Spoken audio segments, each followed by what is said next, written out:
Well, in 2004, Apacheland burned to the ground. Where would I put that?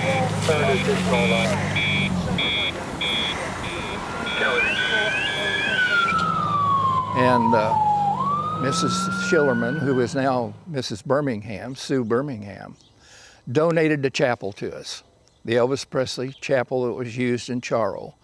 And in that film, they moved the chapel almost 100 yards closer to town and then put it back where it was. They put a fake steeple on it and blew it up with the cannon and all that sort of thing.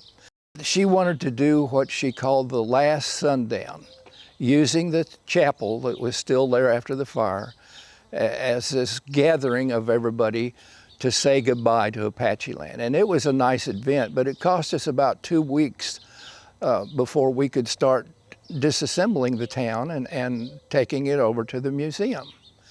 And so it was January before we got going. And that'd been about 2005. We were given 60 days to remove anything out of Apacheland that we wanted, except we were told to leave the rock house alone, you know. They had new owners there, and they were informed that we were going to be taking all this stuff out of there.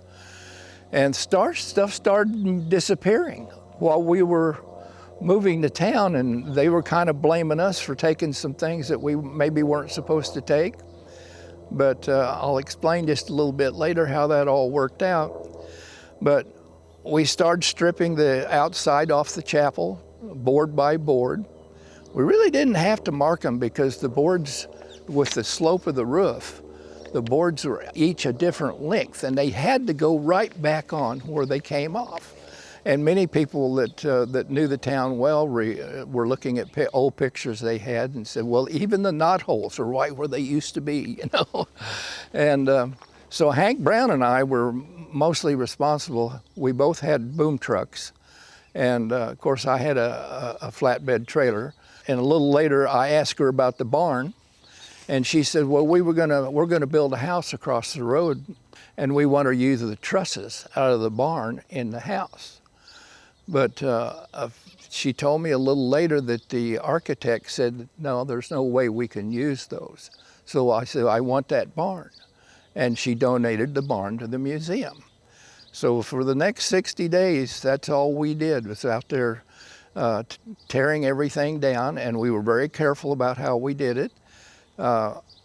To get some help, I used to work for Maricopa County Sheriff's Office, and I knew about the probation departments and stuff. Of course, we were in a different county, but I called the probation department in Pinell County, and they sent us 12 guys for 2 weekends, and they stripped that barn down in no time.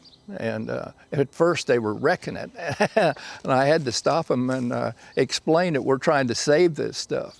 So they were more careful about it. And with the boom trucks, we were able to take all the trusses down out of the barn and transport them over to the museum. And then we just had big piles of stuff all over the museum grounds. We were working on the stamp mill when all this started, and we had to stop the work with the stamp mill. The chapel was so poorly constructed, it was just, no two 2x4s were the same distance apart, you know. It was horrible. We decided that we couldn't really salvage anything except the front foyer that we took off in one piece, the steeple we took off in one piece using a huge forklift from the contractor that was building the new museum. And the rest of it we just pretty well abandoned. Even the roofing had been coated over with tar to stop leaks and stuff. There's just so much stuff that wasn't salvageable that we rebuilt the chapel with all new framing.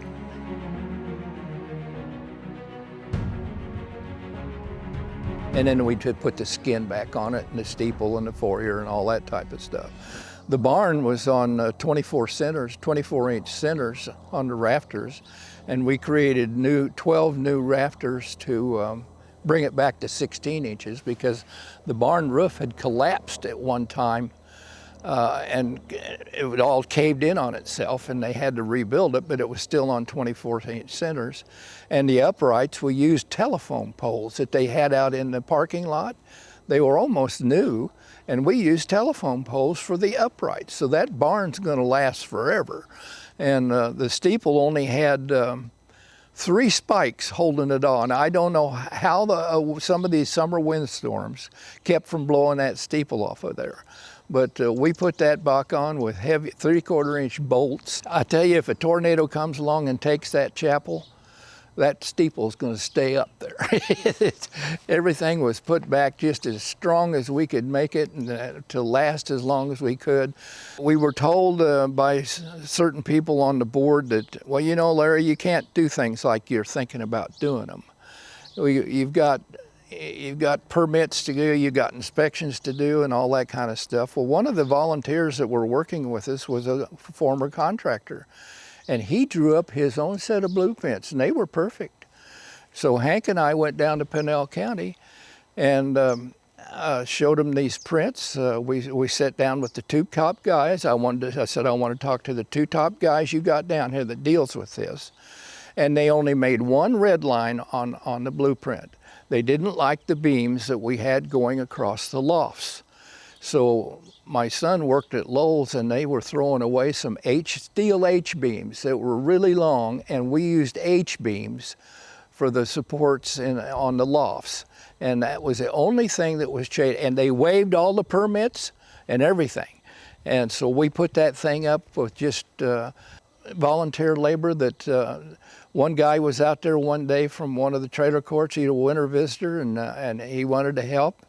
And we got 7 guys out of his court that came out and helped put all this stuff back together. Down at the Rock House, things began disappearing, and the windmill was suddenly gone. And the new owners came up and were blaming us about it.